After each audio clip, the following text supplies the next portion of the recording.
بہت بڑا احسان کیا۔ تو آیت نمبر 114 سے آیت نمبر 122 تک کی موسیٰ علیہ السلام اور ہارون علیہ السلام کا ذکر آ رہا ہے۔ آیت دیکھیں، آیت نمبر 115 ہے، اور انہیں اور ان کی قوم کو بہت بڑے دکھ و درد سے نجات دی اور ان کی مدد کر کے انہی کو غالب کر دیا، اور ہم نے انہیں واضح اور روشن کتاب دی۔ آیت 117،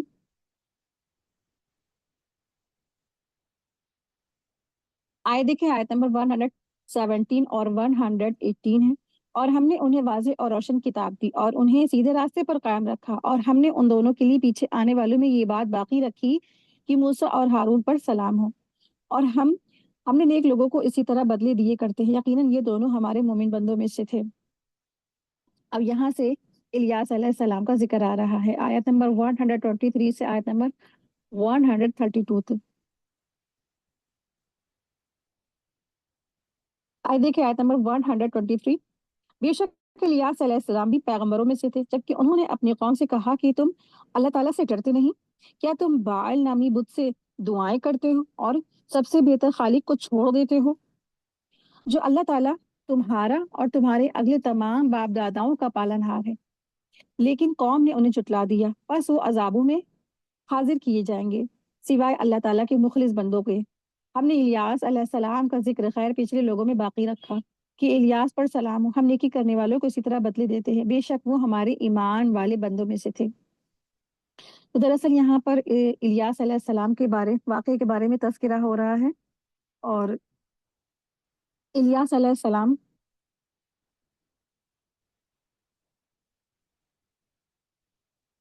پانچواں جو واقعہ ہے حضرت الیاس علیہ السلام کا ہے، جن کا نام بنی اسرائیل کی کتابوں میں ایلیا آیا ہے، ایلیا کے نام سے ان کی کتابوں میں نام ہے۔